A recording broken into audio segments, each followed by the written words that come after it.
So welcome everybody. This is the Hidden Gems in Healthcare Perfusionist program. And this is our agenda for today. I'm gonna go over very, very quickly of Career Center services for pre-health students specifically.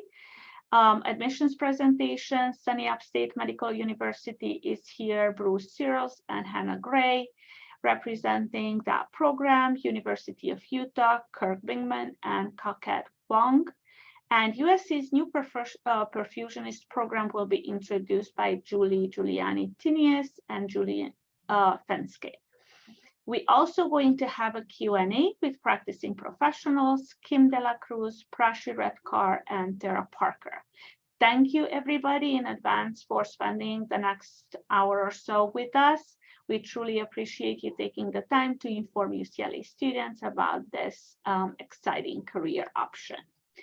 And very quickly, Career Center services and resources. So we offer support to pre-med pre-health students in a variety of ways. Pre-health at UCLA website, pre-health at UCLA Facebook page, virtual and in-person counseling sessions that you can register through Handshake. You can request general counseling sessions or pre-health counseling sessions. Those are 30-minute appointments, and we can discuss anything about career exploration or your application to medical school or perfusionist programs or whatever else is there in your future. We also offer general drop-ins every Tuesday, Wednesday, Thursday between 10 a.m. and 2 p.m. Those are also virtual and in-person. You can find the link, the virtual link to the virtual portion of it on our Career Center website. And we do offer pre-health drop-ins. Those are only virtual, and the link is on the pre-health at UCLA website. We send out pre-health newsletters bi-weekly. The winter ones are already gone out, but spring quarter comes and we're gonna resume sending out these bi-weekly newsletters. All you need to do is sign up. To sign up is to select healthcare as your industry preference on your Handshake account. I usually include upcoming events, opportunities that are on and off campus from student organizations and our partner organizations, academic programs, and we also include jobs that are on Handshake that are healthcare related. Pre-med pre-health workshop, just like this one, and webinars, upcoming events. You can register through Handshake.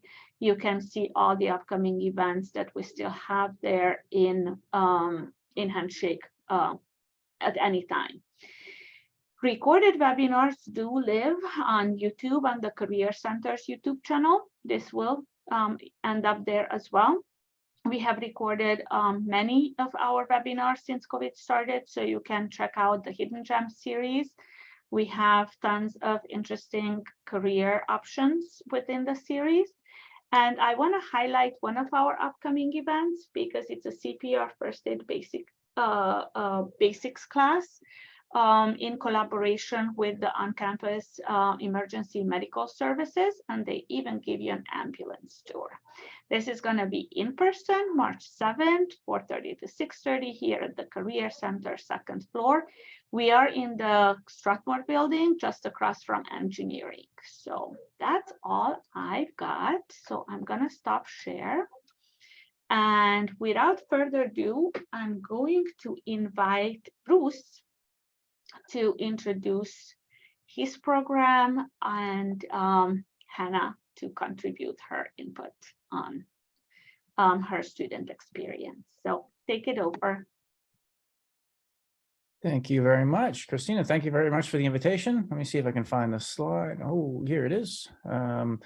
I'm Bruce Searles. I'm the Department Chair of Cardiovascular Perfusion at the SUNY Upstate Medical University, and I'm pleased to speak to this group of prospective students. Kirk and I know each other well. We're both program directors. There's only 18 perfusion schools, maybe 19 now, perfusion schools in the whole country. So every program director at some point has lunch with the other program directors every year. So he and I are going to try and answer your first question, what is a cardiovascular perfusionist, and then tell you a little bit about each of our programs. And Hannah Gray is a recent graduate of our program, and I invited her because she had so much fun going to school, and she took advantage of one one of the features of our program is we have clinical affiliations all over the country. And I think she saw all 4 corners of the country, traveled over 4,000 miles. Not because you have to. I don't want to tell you have to if you go to SUNY, but that's how she chose to do it. And she saw a lot of the country before she settled down to a good job on the East Coast. So right now, we're going to start answering the question, what is a cardiovascular perfusionist? And here is a group of, I think, let me confirm, have somebody nod their head. You can see my screen, right? So you're seeing a picture of perfusionists. All right, these are perfusion students in our simulation lab. And as I talk about our program in Syracuse, that's one of the 2 things that I would say is going to keep coming up with regard to how what we really emphasize is we emphasize simulation training so that you can feel very comfortable with your skills before you ever touch a patient. From this perspective, if this eye's view here is as if you were the surgeon standing on the patient's left-hand side, and you can see our simulated patient down here in the bottom with an open chest, where their heart would be exposed, and the cardiovascular perfusionist, there would only be one of them in the operating room. A cardiovascular perfusionist would be sitting there behind their heart and lung machine. Right now, you can't see too much of it, so let me change screens and see if we can explain to you what a heart and lung machine is. So when a patient is put on cardiopulmonary bypass, we need to access their blood and vascular system so that we can take blood out, oxygenate it, and put it back into the body. This is something that we do so that we can provide a motionless and bloodless field for the cardiac surgeon. Imagine how hard it would be to operate on a heart while it is still beating inside the chest. So through the magic of perfusion, we can put a patient on bypass. That's what we do as a perfusionist. We operate the heart and lung machine, and we keep the patient alive by providing all of their blood flow and all their oxygenation. And we stop the human's heart and turn off the lungs so that the heart is not beating and the lungs are not breathing for a period of time.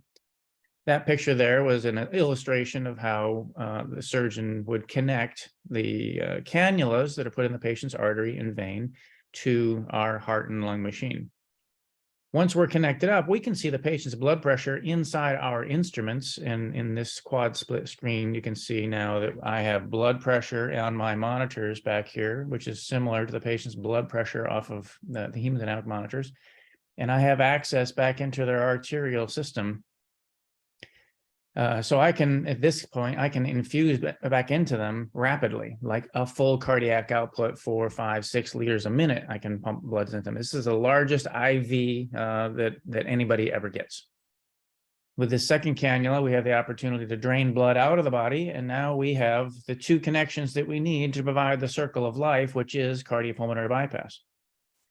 On this here, the student is taking the clamp off, and you see the blood come out of our patient, and you see the blood start to accumulate in the reservoir. Now, we're not going to stop there because that would just drain the patient into our circuit, and then they'd have no blood, and that wouldn't go well. But we're going to immediately turn on another pump and start to push the blood that we're receiving from the patient back into the body. On that screen, you saw the arterial blood pressure was becoming non-pulsatile. Here the blood is, so this line here, this red line shows that the patient used to have a pulsatile pressure, used to be able to feel their pulse, but when they're on our heart-lung machine, then they will have no pulse. Their blood flow is continuous like a garden hose because the pumps that we operate are non-pulsatile. This is a perfusionist behind a heart and lung machine, and we are responsible for pharmacology. We will administer drugs. We will administer blood products. We manage the blood gases, the arterial and the venous blood gases, to provide gas exchange for the patient using artificial hearts and artificial lungs. We are extracorporeal technologists, extra outside of corporeal, the body. We take blood outside of the body, and we do to the blood the things that your body, your heart, lungs, and kidney would have done while they had it. In replacing the heart and lungs and kidney, we can keep the patient alive and make them not dependent on their own heart and lungs and kidney. That's cardiopulmonary bypass. What you see in the top left screen here is we can also stop the patient's heart. By using our pumps on the heart-lung machine to administer a high potassium solution into the patient's coronary arteries, we can arrest the electrical activity, and that heart it thought it was going to beat every minute of every day of its entire life, it gets to take a rest. So now the heart is going to be motionless and we can drain all the blood out of it. It's bloodless, and the surgeon has an organ that they can operate on that will stand still for them while they do their delicate vascular surgery to replumb coronary arteries or to replace cardiac valves. At the end of the procedure, then we need to take some of that blood that we are holding in our reservoir and put it back into the patient to fill up their heart and lungs. And in this illustration, you can see that the patient's central venous pressure is low to negative, and their arterial blood pressure is flat. But as we return blood from our reservoir into the patient's cardiopulmonary system, then their heart will fill up again and their blood pressure will become pulsatile again. And now you can see some traces on here. And that's kind of a very quick overview of what happens, and all of this is conducted by an extracorporeal technologist or a clinical perfusionist. We operate a heart and lung machine to replace the function of the patient's heart and lungs. And sometimes we provide some renal assist by running hemoconcentrators as well. If you wanted to do this, then you need some kind of you don't necessarily need to have a clinical background. Of the 18 to 19 schools in the country, many of them will take students straight out of college. But you should recognize that it is a competitive field as well. And in the pool will often have in it candidates who have previous experience in other medical professions. So probably about half of our class in Syracuse, and we take about 12 every year, half of our class are people who are making job changes from being nurses working in the intensive care unit or respiratory therapists, or some are perfusion assistants. And, that would be one of the tip I would give this group, is that if you are interested in this career and you want to learn more, you could search for, when you finish your bachelor's degree, you could search for a job as a perfusion assistant and join companies like CCS or Specialty Care, and they'll put you in the heart room assisting clinical perfusionists. And that will give you a really up close and personal experience with what perfusion does. And you'll start actually but working with our equipment, setting it up and helping perfusionists conduct their perfusion procedures. So with that, let me tell you a little bit about our program in Syracuse. Go back a few slides, apparently. Syracuse, we're part of the State University of New York. The State University of New York is one of the largest university systems in the country. There are 64 campuses spread across our state, and I work at just this little orange dot here, very smack dab in the center of central New York. We're one of the largest university systems, but I'm one of the smallest departments in the entire system. We have, on our campus, we have a medical school, a college of nursing, college of graduate studies, and a college of health professions, and I'm one department in one of those professions. In our department, we have 2 clinical perfusionists whose primary job is to be educators. So important part there, we're clinical perfusionists. We continue to operate cardiopulmonary bypass. We work in the operating room with surgeons. We have all of the skills for what we are teaching. And most importantly, as far as we're concerned, we're hired by a college. So, so I'm not tied to the clinical schedule of the operating room, and I don't necessarily get called away at a moment's notice to go save a patient's life. If I'm teaching you, then you're my most important person that I'm going to work with that day. So we have 2 clinical perfusionists, and we have Dr. Ayesh, who's an MD, PhD with the specialty in cardiology, and he teaches our basic science. So right now, those are the 3 faculty members in our department, but we're probably going to expand in the future. And the way we approach education is we have this 4-part strategy. We use simulation very heavily. And we're teaching the simulation. The idea being, we thought, what's the best way to learn these skills? And they would be in this sequence. And then if we're going to learn these skills in this sequence, then what coursework should support that? So we start off with simulation, and then we feather in the bookwork so that it is complementary.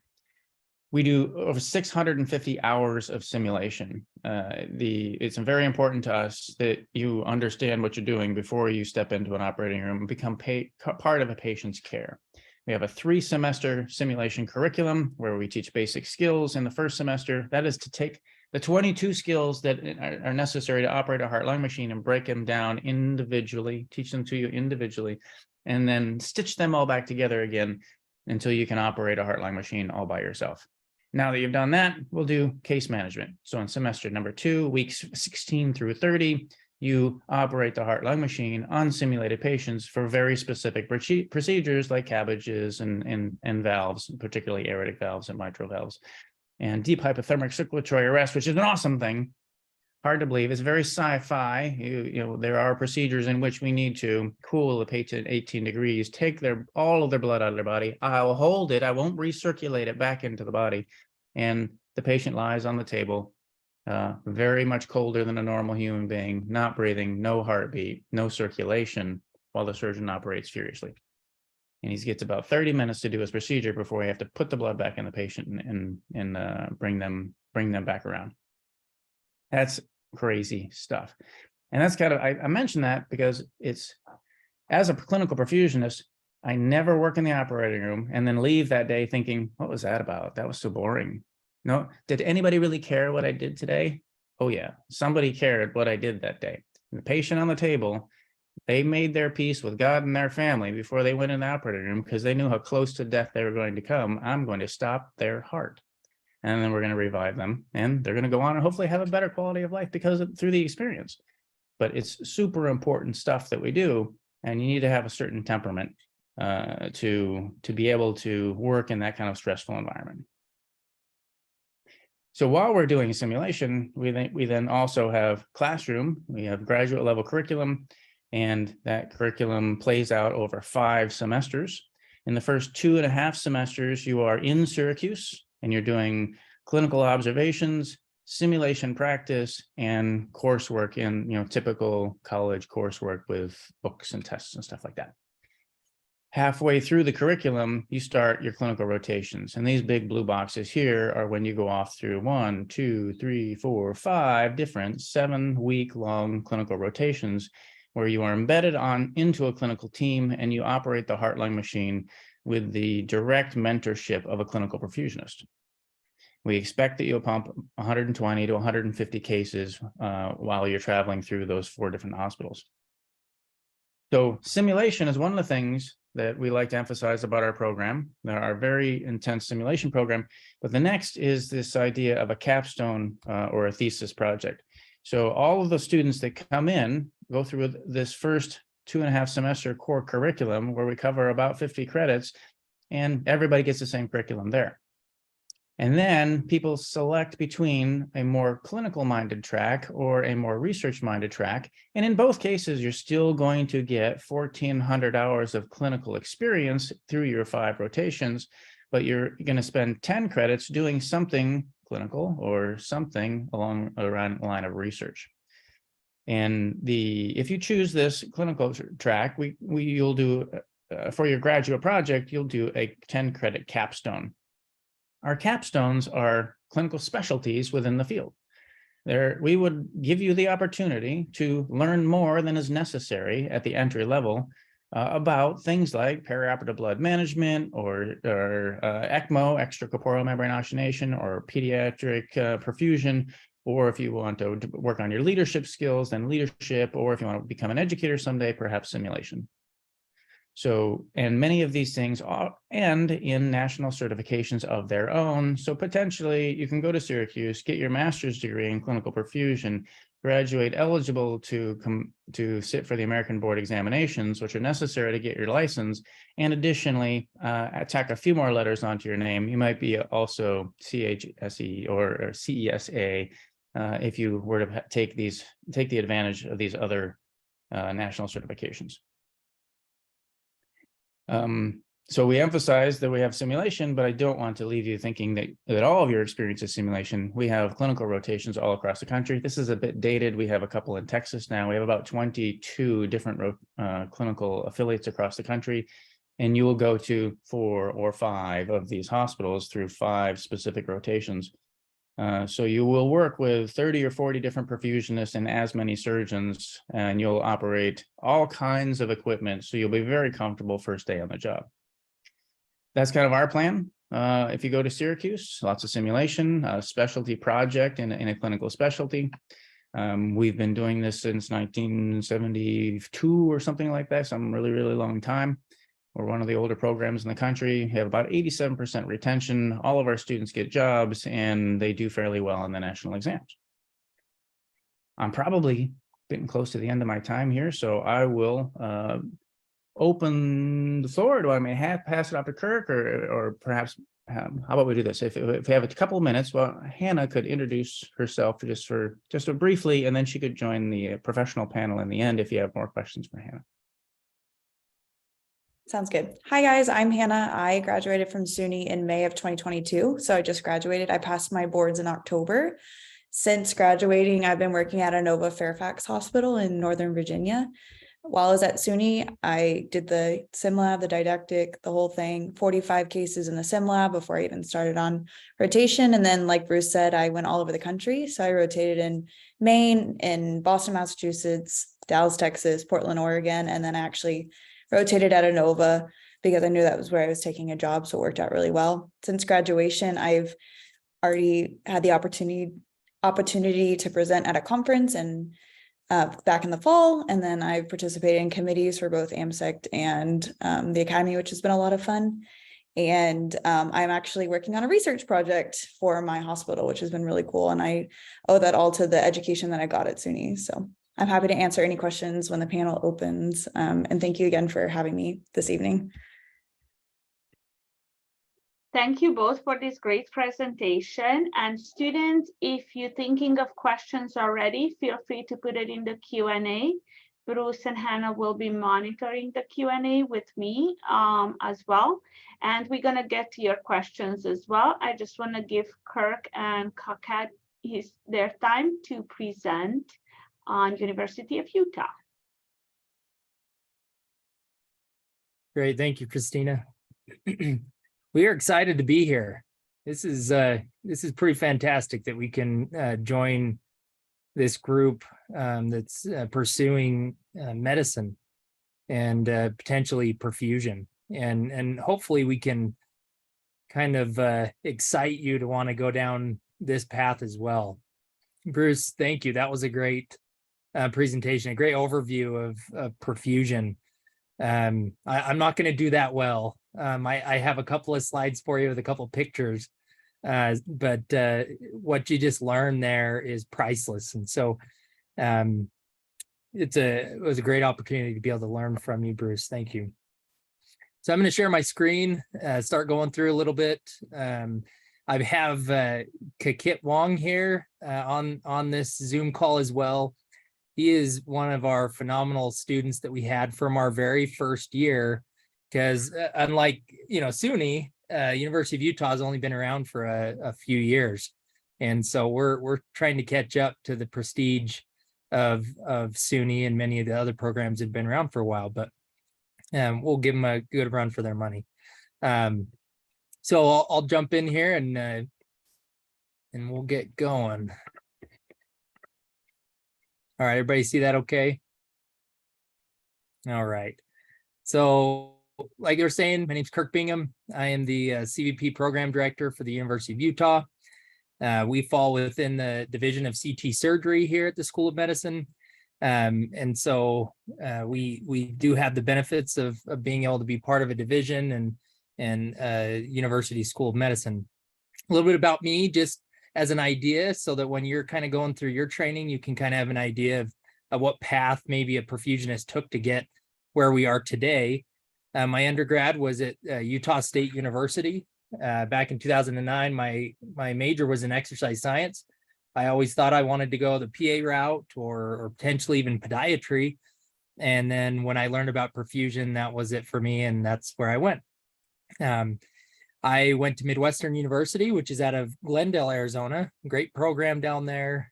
You'd have a great time learning from them. I'm a former Mayo Clinic perfusionist where I did peds and adults for a couple of years. And then I came out to the University of Utah back in 2018. And we began starting this program up in 2019, had our first class, Kit being one of them. back in 2020, and they just graduated about a year ago. So what is a perfusionist? I'll just add a little bit to that great explanation Bruce gave. Vital members of the cardiovascular surgical team. We are primarily responsible for running the heart-lung machine, which is also known as cardiopulmonary bypass. Other responsibilities include cell salvage, anticoagulation strategies, ECMO, ventricular assist devices, hypothermic intraperitoneal chemotherapy, or what you'll hear mostly is HIPEC, and angiovac procedures, which is to remove clot from different arteries and veins. A couple of pictures, you saw some of that video from Bruce. This is just a still picture of the pump that we primarily run as perfusionists in the cardiac OR, and just a little stock photo of the disposables that are being managed by a perfusionist sitting down behind. So I'll jump into the University of Utah. University of Utah is one of the most advanced and scenic campuses in the world. As you can see, this is the view from the hospital down below this bottom panoramic picture. This is what you'll see. Salt Lake City's down there, down below, and just a fun little sunset you can see in the background. So when you're here, when it's not winter and nice and cold, this is the view that you will have. So the University of Utah School of Medicine combines excellence in teaching, research, which that's a really big part of the University of Utah, and clinical expertise to train tomorrow's healthcare professionals. The University of Utah School of Medicine is typically ranked top 15 for graduate and physician training programs. And the reason why I put the PA program down here at the bottom is because through our program, you will actually take classes of anatomy and physiology through the PA program, and you also have your cadaver lab that you will do along with the PA program students while you're here. We are also the only academic medical center in the Mountain West region. So when you come to school here, you will be attached to not only the School of Medicine, but also the University of Utah Hospital, Huntsman Cancer Institute, and Primary Children's Hospital, which is something that you'll be connected to throughout the time you're at the program here. Employers recognize our graduates as leaders, professionals who provide quality patient care, and access to state-of-the-art campus to be able to help you be the most successful student possible. We wanted to make sure that when we were developing the program, that we made sure we had a clear mission and vision for our program. And our mission was to develop highly trained professional perfusionists to be successful, competent, and compassionate members of the cardiac surgical team. We want to make sure that you will be a leader in perfusion and build upon the goals and mission of our program. And most importantly, prepare you to be lifelong learners, educators, researchers, and leaders in the perfusion profession. Our program is broken up into basically 2 different years. The first year is 3 semesters of didactic learning that you will do here at the School of Medicine. And then you'll do 3 semesters of clinical rotations in that second year. Your didactic learning is unique in that it is a multi-professional teaching experience. You'll be taught by all different types of practicing clinical perfusionists, physician assistants, surgeons, doctors, and nurses who will teach you throughout the program. Didactic learning, I'll go through these 2 more boring slides here first. Very quickly, but didactic learning, your first semester, as you can see, anatomy and cadaver lab will be done through the U of U PA program. You'll have laboratory simulations using Califia, which is a state-of-the-art simulation system, which allows students to practice real-world scenarios to prepare you for pumping cases in the OR. And this is where we want you to make your mistakes, is in lab on these pumps and not in the OR. So that's our job, is to prepare you to be safe and to be successful. You'll have perfusion sciences in many different aspects, and then hospital environments, because we know that not everybody is going to come in with a medical background to our program. And so we do cover a little bit about hospital environments to get you ready for what you might see or how to navigate even getting through a hospital, which can be confusing. Second semester, interdisciplinary healthcare. You'll start your master's project, We have Dr. Douglas Smigo, who is a retired cardiac surgeon, who's also our medical director, who runs the master's project part of our program. And the whole goal is to get you getting information and researching information that you can be able to publish when you are done with the program. And at that same time, as I go back, observations and lectureships will also start at this point. So during that second semester, you'll start doing weekly observations in the hospital. Many of our students towards the end of the first year are able to get their hands and begin working with the perfusionist to be able to pump cases. Third semester, master's project continued, pediatric perfusion sciences. This is us trying to get you excited about pediatrics. And then we also have more lab simulations that we will do throughout that third semester. Second year is 8 6-week rotations. Experiences will be at top ranked academic health systems. We do have many, just like SUNY, we have many rotations that are located in the state of Utah, but our rotations are located throughout the United States, from California all the way to New York.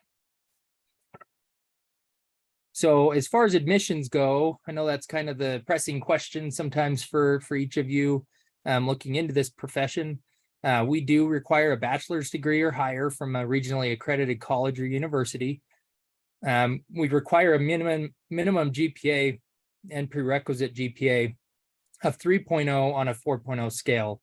And as of right now, we do not require the GRE. That may be something that changes over time, but we do not require it at this time. Prerequisites are these are a pretty common breakdown of what those prerequisites will be that you'll need to be prepared to take to be able to get into school. Some of these classes may be different from university to university. Some require biochemistry, some don't, some require physics, some don't. So just make sure that when you're looking to apply, if this profession is what you want to go into, that you check their websites and make sure that you look and see that you're meeting all the prerequisites for that particular program. We do require that you have a C grade or higher in all classes. Anything that's a C- or lower won't count as a prerequisite. We don't have any expiration dates on our prerequisites as of right now, but it is highly recommended that anatomy and physiology be taken within the last 7 years. We cover anatomy and physiology a lot in our program, and to come in having more than 7 years on taking those classes, it may be a little bit more difficult, a little bit more of a learning curve if you if it's been that long since you took these courses. Letters of recommendation, we require 3 letters of recommendation. This is the big one we always get asked. And they said, well, who should be the one to write my letters? And it can be to any person that can attest to your capacity for graduate studies. Many of our very competitive applicants have letters that are coming from perfusionists and from surgeons, maybe in the cardiac setting. Shadowing is highly recommended. For our program, 3+ shadowing experiences is a must. We do have on our website a form that you can fill out that you'll go through and explain exactly what you shadowed and have the perfusionist sign it at the end. Within our program, many of the questions that we ask in our interview, and this is giving you, because you're spending the time to be with us today, give you a little hint if you decide to go into perfusion and apply to our program, that we may just ask you about how that your day of shadowing a perfusionist went and what didn't you enjoy about that experience. For our program, we accept 7 students per year. We received 129 applications. So as you can see, it's pretty competitive with only 20 interviews that were granted as of this last year. And we just barely got through our interviews just this past week. Healthcare experience is not required to apply, but is highly recommended.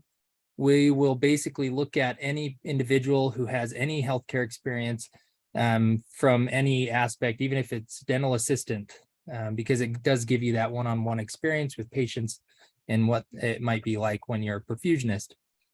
Research is not required, but is recommended. We do a lot of research here at the University of Utah, and can attest to this, that One of the big parts of our program is getting you real data from patients that you'll go into our database of Epic and start pulling data, start cleaning that data, and then start writing a research paper from it. So if you have research from your undergrad, it will help you a lot. It won't have as much of a learning curve when you get here. So undergraduate degrees, as I mentioned earlier, I'm an exercise science with a biology minor. We have accepted individuals who had a business major, biology minor, chemistry minor majors. It doesn't necessarily matter what you have, as long as, of course, you complete all the prerequisites that we require to prepare you for our program. But we are looking for individuals who are determined to become perfusionists. And so if you go into something like, you know, nursing, or you go into business, it doesn't matter to us, as long as we feel that you are prepared to enter to be successful in our program. Application deadline, applications open about the first week of October each year. Applications close first week of January. Interviews typically are granted the last week of February, and accepted applicants start second week of May. So our turnaround is pretty quick, considering that we start in May following that February interviews. Now, a couple of things that I just wanted to jump in here and put in here before I finished up was just things that I wish I had known when I was preparing for school and when I was in school. I know you're in this boat. You're like, how do I, if perfusion is for me, where do I even start? A lot of the times when I was going through my undergrad, I was stressing out of my mind about a single grade, you know, one grade that I didn't do well in, and it was biochemistry, and it just made me sick. And something I want to help you with is that don't stress over that one grade. Most programs are not going to deny you based on one bad grade. They're going to look at the overall person, the overall applicant, and decide whether or not you're going to be accepted into that program. We have accepted individuals with C's in prerequisite classes, and they have done phenomenal. So don't stress over that one grade. Come prepared. Brush up on your anatomy and physiology, like we mentioned earlier.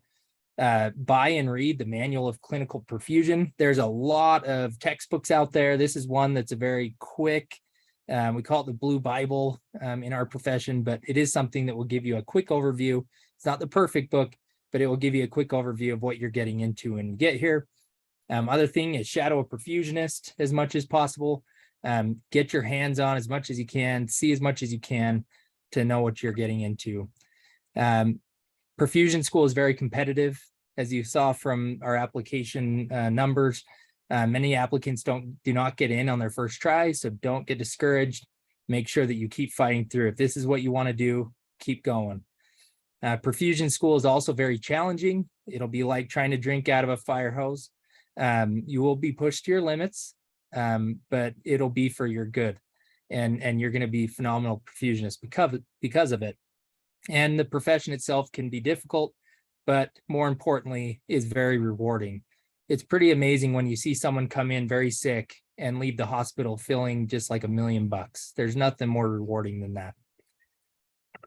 Lastly, I know you are in California, but if you're ever this way in Utah, or if you're trying to find someone to shadow in California, I know some individuals, Bruce knows some individuals, and I'm sure we'd be happy to try to align you up with so that you can go in and shadow and see if this is even something you want to do. But if you're in Utah, go ahead and email Shonda Gillespie. She is our main administrator, and she will get you set up to start shadowing with us if you're out this way, and we'd be happy to have you. And final, I guess no questions now, but this is our website. I'll post that in the bottom comments, and my email too. If you have any questions that you want to send me, you're like, hey, I don't know if this class counts, or I don't know if really perfusion was what I want to do. This is my email. Go ahead and email me all your questions, and we'll be happy to help you out as much as we can. So I guess at this time, I'll pass it over to Kit. And let him introduce himself and a little bit where he's at and what he's doing. Thank you. Thanks, Kirk. Can you guys hear me? Yeah, awesome. Yeah, thanks, Christina, for having me here. Thanks, Bruce. It's nice to meet you. I had a lot of preceptors that came from SUNY, so heard a lot of great things about that program. But for everybody, my name's Wong. I'm a University of Utah graduate. I was the first class in 2020. We graduated last year in 2022, just like Hannah did. And all of us became certified, board certified in October of last year. A little bit about myself. I'm actually out here in California right now. I work in the Bay Area, just east of Oakland. A couple of my classmates are kind of all over the country. We have one in Hopkins, one in Seattle, and then one actually University of Utah hired Ben, who's one of the preceptors out there now. Just kind of, a testament to show that the program truly believes in the own perfusions that they train. And the experience there was awesome. During the didactic year, I think what really separated our program apart from the other programs I applied, SUNY wasn't one, was that I felt like we were very prepared for the transition from didactic to clinical year, which I knew that a lot of people, at least when I was shadowing them, told me that was the biggest struggle for a student, because you go from a normal, setting inside the classroom to just something completely different where you have to use everything you learned in class. But I felt like University of Utah prepared us very well in that aspect. I knew each one of us pumped 10 cases before we even started our clinical rotation, and all of us averaged around 200 to 230 pump cases by the time we graduated. This is a profession where the more is better. You're just trying to become comfortable with what's uncomfortable. And I feel like University of Utah and all the preceptors that we had during our rotation really prepared us. And yeah, like I said, I'm out here in California, so it might be a little bit easier for you guys to want to shadow or reach out to. I'm happy to give you guys my email, my phone number later on in the later round. Thank you. Thank you so much, both Kirk and Cockett, to introduce University of Utah. And we going to, so again, students, please think of questions for our presenters and practicing professionals. And before we move to the practicing professional panel, I want to invite both Julies, to talk a little bit about USC's new program that's hopefully going to be underway soon. All right, everybody can hear me? Yes, we can. Yes, okay. First off, thank you, Christina, for creating this forum. I think this is a great idea and a great way to get the word out. And Bruce and Kirk, you guys did a great job explaining perfusion and describing your programs. I am Julie Giuliani. I'm the director of perfusion services at USC. And we are part of the School of Medicine at the University of Southern California. I've been a perfusionist for about 30 years. And in our program, we're a large academic center. We're affiliated with adult and pediatric hospitals. So we do adults and pediatrics. And my staff is about 10 perfusionists, and we do about 1,500 open hearts a year. And we also employ perfusion assistants, which was mentioned earlier as kind of a good way to get an introduction into perfusion. If you're unsure about going into it as a career, we have that as an employment opportunity as well. But we are really excited because we are stepping into a new realm of perfusion for us. And we are currently developing a master's program at USC that will be housed within the School of Medicine. And the process is underway, and we will be hopefully ready to take our first class in a couple of years. We are totally open to have you shadow with us at USC. So if any of you are interested in shadowing, Julie and I will put both of our emails in the chat, so you can very easily reach out to us if you do want to come over to USC and shadow with us, spend a day with us.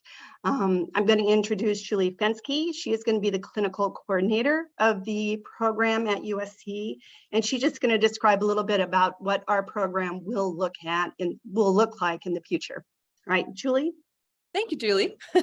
My name is also Julie. It's great to be a part of this session. I also think it's a really great idea to share what perfusion is, as well as a couple of the programs that are options for students.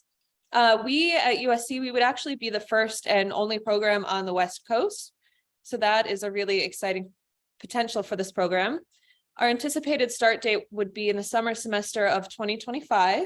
It would be 5 semesters, which is about average for all the programs. And it would end in the fall semester of the following year. So graduation would be in December.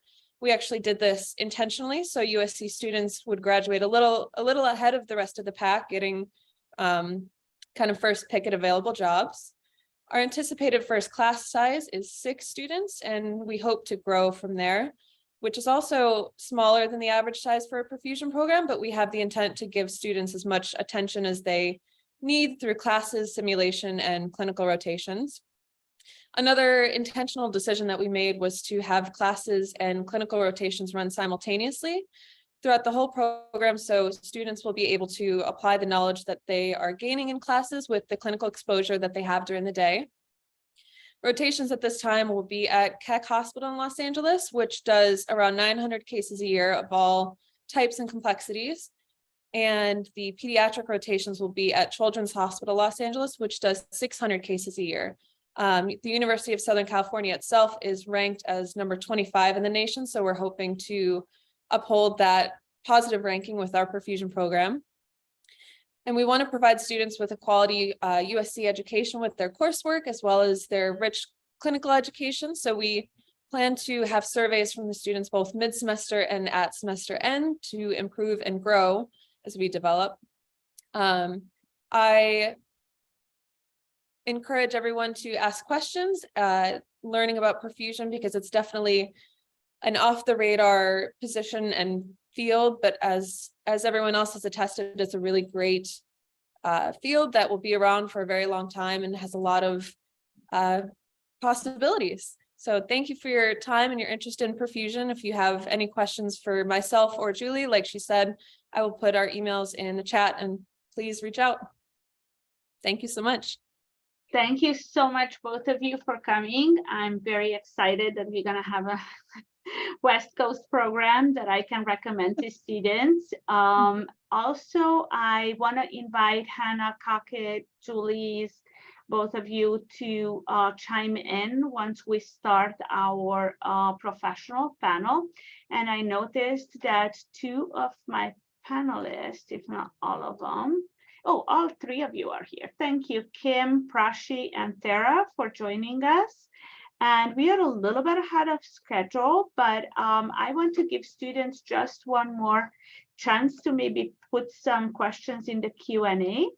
But while they're thinking of questions, Kim, Prashi, and Tara, please feel free to unmute and introduce yourselves. Let's start with Kim. You are first on my list. And thank you so much, first of all, for accepting my invitation on LinkedIn, and second, to actually accept my invitation to this event. So Kim, take it over. Absolutely. We couldn't decline. We're UCLA after all. So so I am the current clinical director for the UCLA Perfusion and ECMO programs here. I am practicing up close to 24 years now. This was my first job out of school after graduation, and I just stayed. And through the years, you learn a lot. We do everything here. We're an academic institution. We do adults and peds, a lot of transplants, and a lot of ECMO. ECMO is just a modified version of what we do in the OR. It's life support systems, the ultimate life support systems. And I'm sure you heard a lot about it during COVID. It was the only therapy that actually helped the heavily severe COVID cases to recover. We had a great success with that patient cohort. I oversee 20 clinical perfusionists and another 10 per diem part-time and contractors to support the program. Our volume here is not as big as the other programs because we are a tertiary center, meaning that we get a lot of referrals from surrounding hospitals that don't have the resources that we do. We do about 1,100 adults and peds a year. We do about 180 ECMOs a year. I just got the numbers for transplants. We did 80 heart transplants and another 85 lung transplantations, and liver transplants are part of that. Though we support all the livers, we don't always apply our mechanics to it. So it's a busy program. Prachi takes call to cover all that.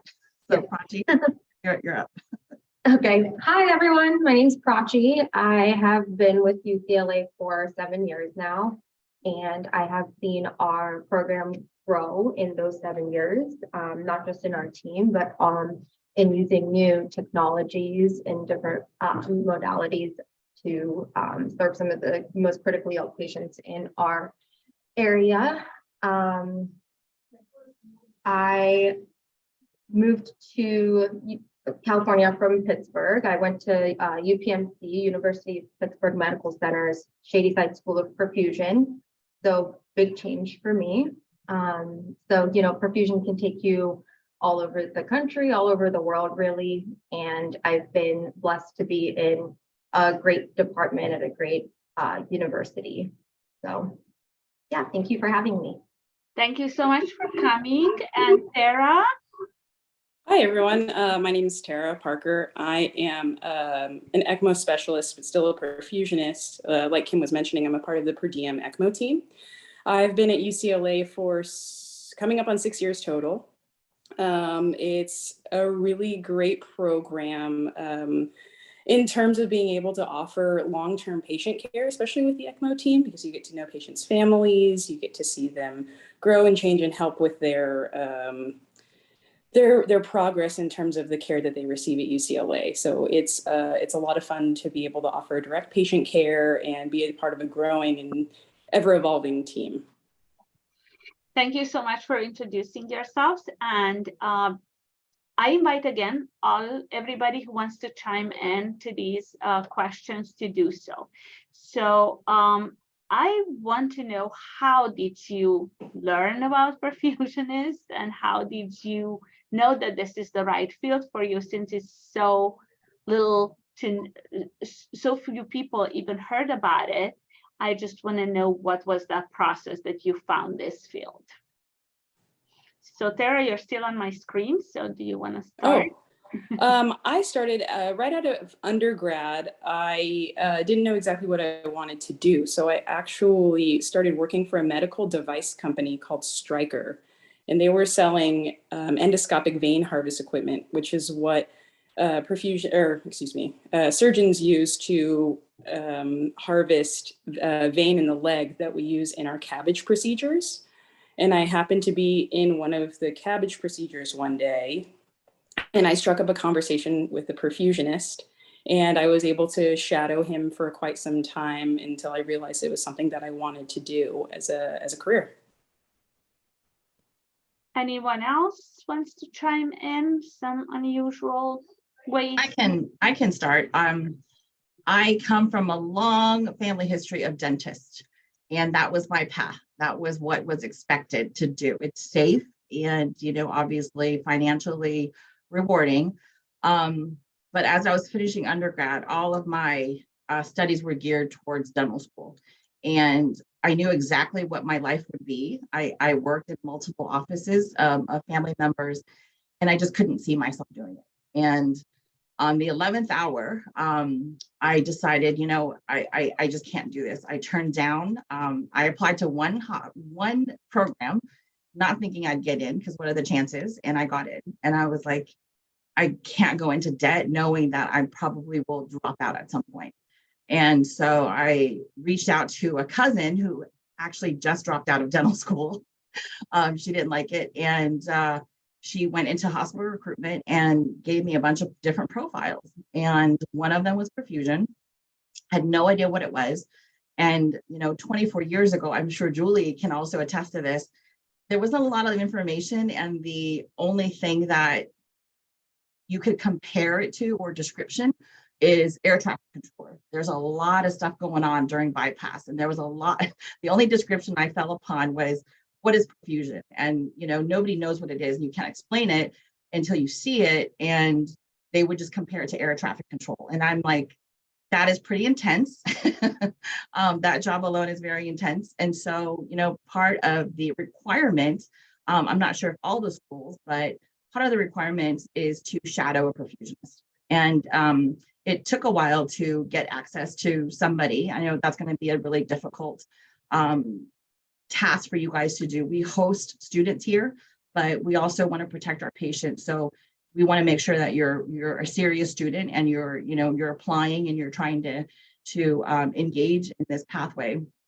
And so I went into an OR, and I was just so in awe of what was going on. This patient had his chest open, heart was beating, and everyone in the room was just so collegial and chill, talking about their weekend and their families. And it was just amazing to me that they could still function and, execute this level of patient care, as intense as it was for me, to see that and to see the patient do so well coming off. Like it was just an everyday thing, like you're working at a bank. And it was just incredibly impressive. And I was on my journey, and that was 24 years ago. Thank you so much for sharing that. Anybody else would like to chime in? Sure, yeah, I can share my story. This is one of the things I really love about perfusion. Everyone has such a unique story of how they got into it. For me, I was an undergrad, and I was exploring different healthcare pathways, and PA school was one of them. And so I started actually working at a women's hospital as a cardiac monitor tech. And it just so happened to be the first year that H1N1, so flu season, was really bad. And we ended up putting 3 pregnant women on ECMO that year. And like a lot of people, I didn't know what ECMO was. And so after they had left to transfer them to, the bigger hospital in the area, I found out about what that career was. I got in touch with some of the people that had come, and I asked if I could shadow them. And yeah, the rest is history. Thank you. There was a question earlier in the Q&A. I think somebody got to it, but what is a typical day in the life of a perfusionist? And while I'm guessing from your stories that there is no such a thing as a typical day, anybody wants to share what it is like to work as a perfusionist for the most part? I can share. So when you graduate, when you go through the program and you think of where you want to work, there's and please anybody chime in. But there's two modalities. There's what you call private practice, and then there's academic medicine. And private practice is, you tend to, and I trained at these centers, and it's very rewarding because you're able to help so many patients in any given day. But you kind of do the same thing. These patients will get cabbages or valves or some alternative to that, whatever is new on the market. But you're not going to see transplants at these hospitals. You're not going to see more complex cases, severely sick patients with end-stage kidney disease or what they call ejection fraction. So the heart function is very poor going into these surgeries. You won't see those complex cases in private practice, but it's a more, I see it as a more kind of 9-to-5 kind of routine, which is great because some people want that in their life, and depending on where you're at in your life, versus academic medicine, it's a 24/7 service. We can't time transplants. We're sort of slaves to the workflow and the emergencies. And Prachi can attest to this, like Friday night special, cases are done, and, 7 p.m. rolls around and there's some what we call red lines, which is true emergencies that the patients need, procedure that we have to support. So, you know, it's just, the options are there for you, and the job market is there for you in either field. And you can start in academic medicine and then, you know, eventually go into private practice where, you know, you might have time for family, and more free time with whatever you want to do. I can speak to UCLA. I've been here my entire career.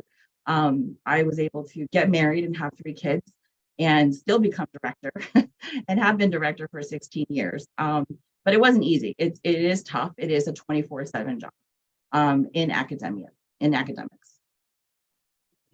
Anyone else would like to add? I can speak to USC, and we kind of have a mix of both worlds because we are academic. We do adults, and much like Kim described, kind of a crazy university setting. We don't do as many transplants, we don't do as many ECMO, but we do a lot of aortic cases, a lot of redo cases, multiple valves. We don't do anything that's really too straightforward at the university setting. And then on the pediatric side, it's a little more controlled environment. There aren't as many emergencies in the pediatric world as there are in the adult world. So we do a variety of pediatric cases. And then we also have the unique situation where we also go to a community hospital where it's very much more a controlled environment. As Kim said, the community hospitals are a little bit more of a 9 to 5 sort of situation. So we kind of see all of it where we are. But the thing that I think about is important to, as a perfusionist, you've got to be flexible. You got to kind of roll with the changes. Every day is a different day. You never know what you're going to get. So it's very important to just kind of be flexible in your outlook and what you expect to do every day. If you need a rigid 7 to 3 p.m. shift kind of job, this is not for you. So I think everybody will agree to that that's done perfusion. So you got to be able to roll with it.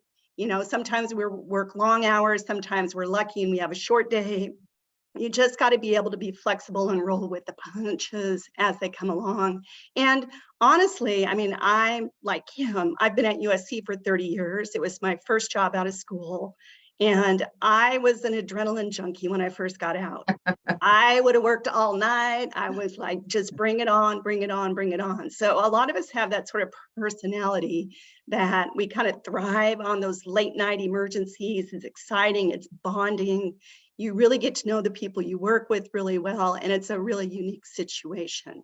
So my advice is, if, like I said, it's not a shift job, it's not 9 to 5, you got to be flexible and just go with the flow. Thank you for those input. And Hannah Cockett, since you are fresh to the party, new to the party as fresh graduates, what is your experience been like so far? I can start. I work at a really busy center as well. We did about 1,300 hearts last year, 100 transplants, lots of ECMO, lots of structural heart. We do everything, peds, adults, pretty much anything you can do.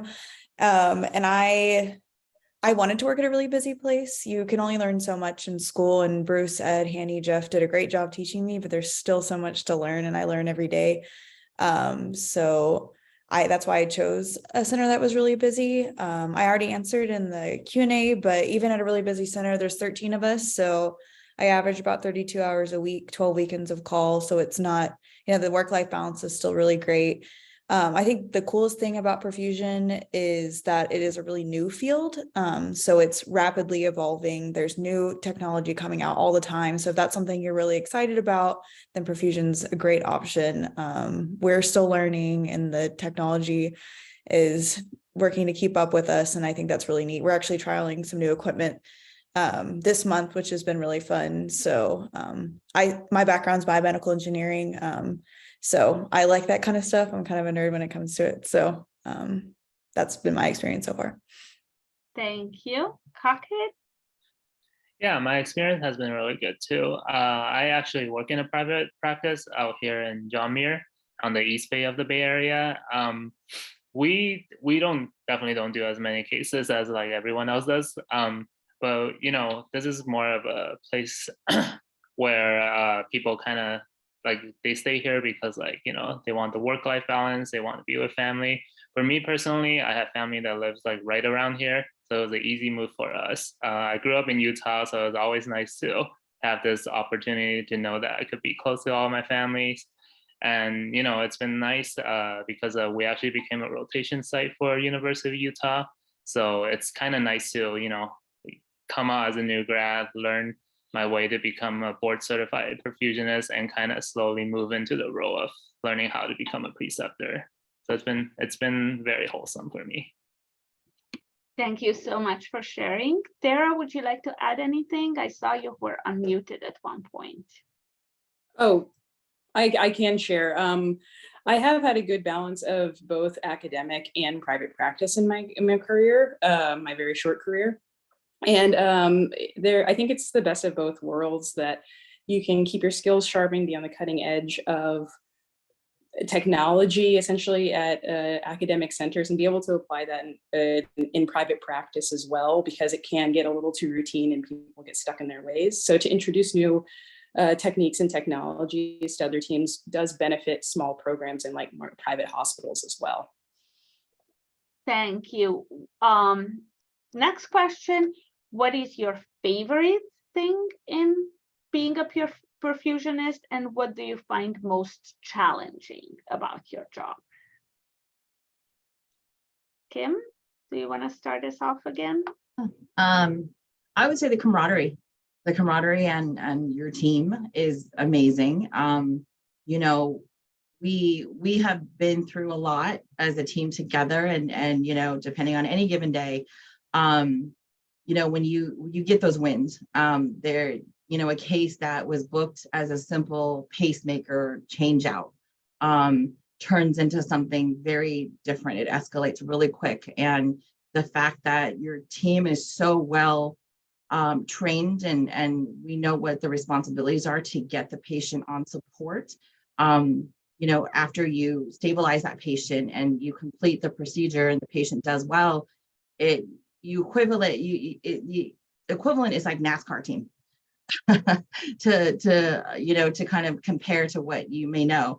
When you see a NASCAR team and that car comes into the pit, and it takes that team less than a minute to change out tires or do the things and do it safely. More importantly, do it quick and do it safely. It's an adrenaline rush. It's high, and you're so proud of yourself because you have trained, and there's no communication necessary for every single person to jump in when they need to, and to take on roles that they see that needs to be addressed to get that patient on safely. So the team definitely is the most rewarding for me. That's what I'm most proud of. And the fact that they support each other, and through really late nights and really tough cases and challenges that you will see in your career. And to Hannah and Coquette, you will see very complex challenges that may push you to the brink of like, should I have done this? Is this the right profession for me? And to this day, I still meet those challenges. There's something new to learn every single day. And if you start to think that you've captured everything and you're mastered everything, you'll be humbled real quick. Julie Fenske, I thought you wanted to say something too. I saw you on mute. Yes, actually, very similar to what Kim was saying. I think my favorite thing are the days where everything is extra challenging, when there's a new element added in, and there's elements that you can't even foresee would be a factor during the day. And a lot of our challenges are unseen challenges. As you go along, something new will come up and you have to be really quick on your feet, or you have to recall some knowledge from school. And I think all of the perfusionists that I know are very driven by challenges and very driven by mental exercises. And I get that itch scratched every day or every other day with the cases that we have, and it's really fulfilling to have a job that allows me to consistently be challenged, even though we're technically, most days we're doing the same thing of pumping a case. The case is always different, and it's always something that is teaching you, and like Kim said, humbling you, but also very much so exciting you. Anybody else wants to share? Prachi? I'll share. And I think this is kind of a marriage of what both Julie and Kim both just said is, I actually love that no 2 days are the same. You can work a 7 to 3 shift every day maybe, but not one day is going to look exactly like the next. And it's kind of as a double-edged sword though, right? Because that also leads me to what I don't love about perfusion is like, you can't have a completely routine schedule. And Kim went over this too, but you know, we had some growing pains on our team, and we've worked really hard to find that work-life balance, but that is definitely something that can be difficult to find in perfusion. Bruce, you wanted to add anything? I saw you on mute too. Sure. Yeah. One of the things that I think for me is my favorite part about it is that we have a unique skill set that no other health professional has. And there are many health professionals, so we're not physicians, you know, but neither is a PA, is not a physician, a nurse practitioner, not physicians. And if you want to have a skill set and a scope of practice, which is absolutely 100% unique to you, and know that for a fact you are the only one in the room that can do this thing right now. You're not just doing it for somebody else who could do it, but you're unique. It's always very satisfying for me when I find that I participated on a team and my unique skill set participated and played a part in saving that patient's life. So the uniqueness of our skill set for me sets it apart from other careers that I could have chosen. We have a really interesting question from a student. Thank you, whoever put it in. How much patient care interaction is there in perfusion? I think it depends. It depends on, you know, obviously the patients come into the OR. They could be already, you know, given some narcotics to just relax them. They don't really have interactions with you per se. You know, they talk to their anesthesiologist and the nursing team and things like that. So, you know, they're put to sleep pretty quickly. You don't get to have a conversation with them. But for us, uniquely at UCLA, and, you know, please speak up with the other practices, but we do ECMO. We do a lot of ECMO here, and that lives in the ICU. And so what Tara was like, you know, kind of mentioning is that it's such a rewarding thing where, you know, you in the OR, you see that patient for a few hours, you pump their case, and then they get closed up and they go up to the ICU. You might not see them again. I don't know if you will follow up on them, if that's your current practice, but we don't hear. We just have to prepare for the next case. And so with ECMO, you sit bedside, you are part of the medical team, and you're, as Bruce was saying, you have a certain skill set, and you understand and perceive the plan of care in your unique way. So you contribute to that plan of care of that patient, and you communicate with that patient. All of our ECMOs are awake and they walk around. We get them up and walking around. So you're like their cheerleader. You encourage them. You also have, you know, the not so glamorous side of things where, you know, patients are struggling and you're living it through with them. You know, you're trying to encourage them through a really dark time in their life. And you also are trying to be, you know, the best support for families. Like they're going through probably the toughest time in their life. And you're sitting there and you're just like, you know, how can I help you? And some people want it, some people don't. And, you know, you go through all the emotions of any social situation that you can you know, anticipate. And you know, if you're holding someone's hand while their, you know, loved one is dying, you're a part of that. Anybody else would like to add to that question?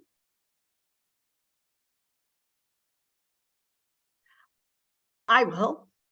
I have a little bit of a different feeling about it. I actually got into perfusion because I did not want to be directly involved with patient care at the bedside. I chose not to go into nursing because I just knew it wasn't my thing. And when I found out about perfusion, I was quite excited because I learned about it, saw it, thought it was engaging, exciting, all of that. And it did not have a large element of direct patient care involved. And at USC, we don't sit ECMO, it's a nurse. We train the nurses to do it. So it's a nursing-based ECMO program. We are there for insertions and troubleshooting and things like that, but we are not at the bedside. So we have a very different model. And it is a model that I personally enjoy and prefer, but that's what makes perfusion great, because it can be so different and you can find that job that appeals to you and suits your needs. For me, my needs were not being at that bedside in the ICU. I prefer to do the work in the operating room, start a case, finish a case, and go on to the next case. So it's just a little bit of a different perspective with regards to it, and you can find your happy medium in any job out there, because there are all the institutions do things slightly differently. But for me personally, I did not want that direct patient care. Thank you. And since we only have 7 minutes, my closing question for you is, what would you advise someone who is thinking about perfusionist but not sure how they should go about? We have said a couple of things already, but if you would, what advice you would have been happy to receive when you were in your career exploration that you think would help students who are considering perfusionists?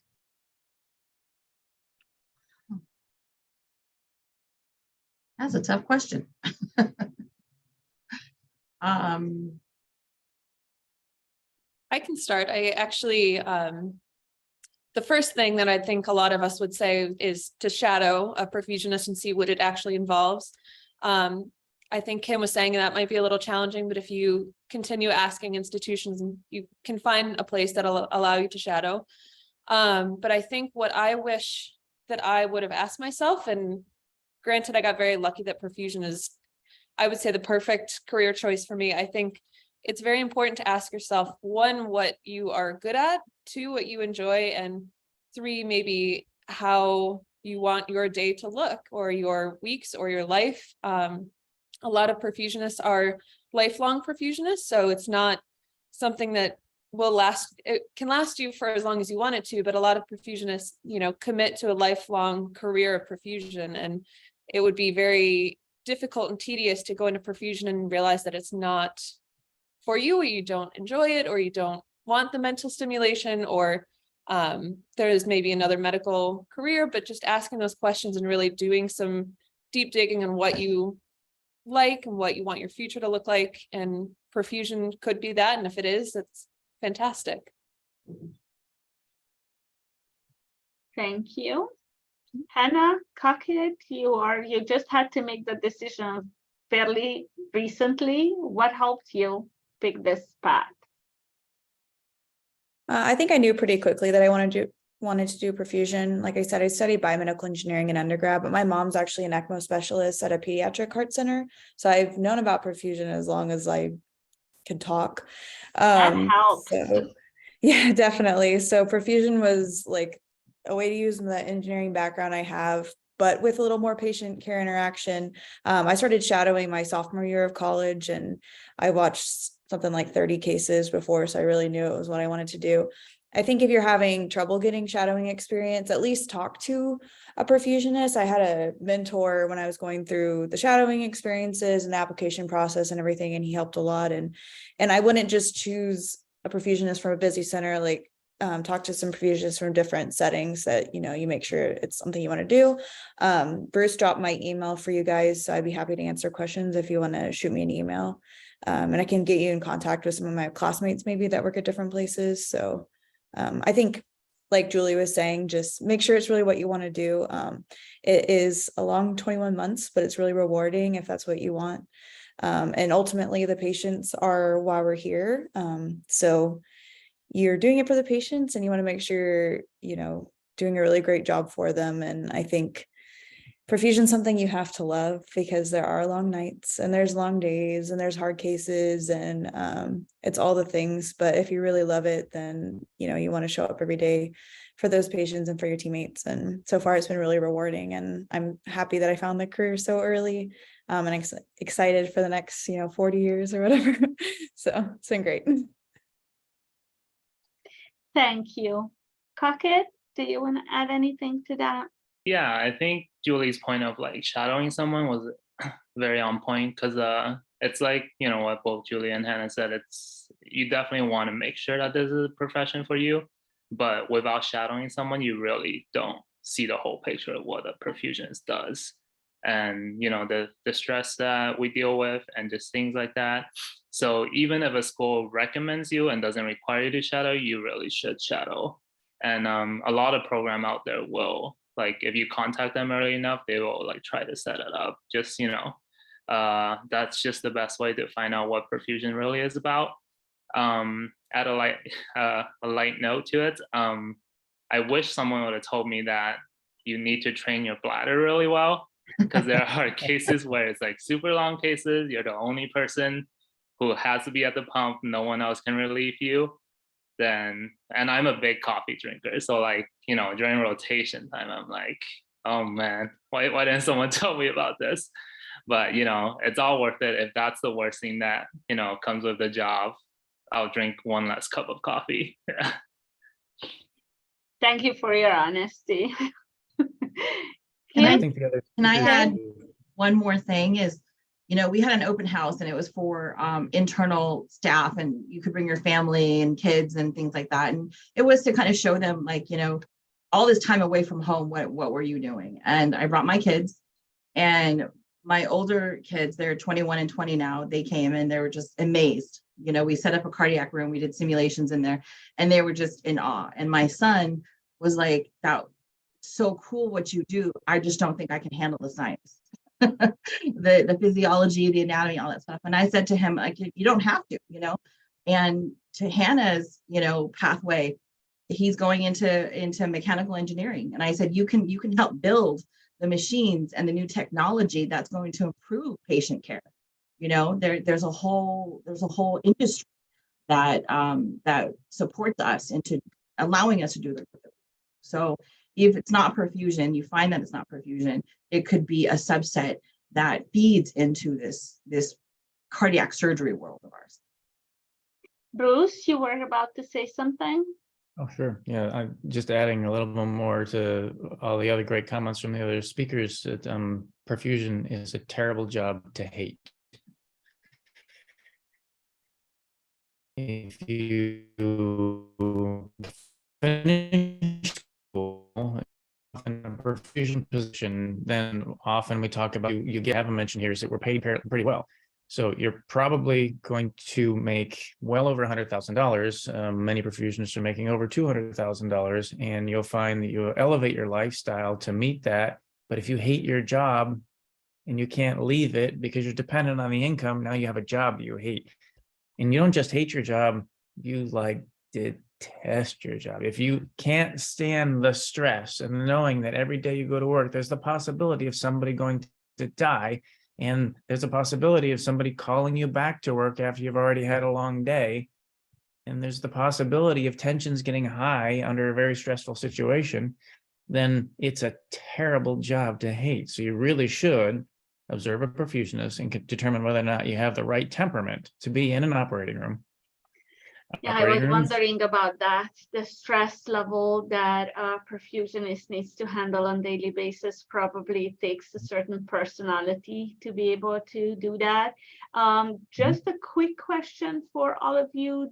What are some of the strategies you use to keep yourself sane on your job or after your job or in your life in general? Is there anything that you would again recommend students to kind of do to make sure that they can handle the stress that comes with this position? You know, a lot of us are lucky to live in sunny California, so get outside, enjoy the weather. Exercise, I know, is something that, like, especially after I moved to LA, I think I really started to be able to do more of it outside and was able to prioritize more. And like that endorphin rush has really helped me manage stress in a very productive way. So, yeah. I have two things I wanted to add. One, get a dog. Coming home to a friendly face really is nice. And second, know your limits. I think when you know that you need to take a vacation or take some time outside or do something to take care of yourself, that's really important, because you can and you will get burnt out, and getting burnt out in an unfortunate time where you're mentally depleted is a very unfortunate thing. So knowing yourself and knowing your limits and your stressors is important. I've taken up 3 musical instruments since I started perfusion. It's kind of a form of meditation. It's a little cathartic, and if after a tough day I can, scream some metal music, that's always fun too. Kim? Honestly, find a hobby, find an outlet that isn't related to anything that you do during the day, and do that, whether it's arts and crafts or photography or something that feeds you in a different way. Well, I want to thank everybody. We are a little bit over time. I apologize. We are 3 minutes over. So thank you so much for all of you to spending some time with us. I'm going to stop recording if I can find the button.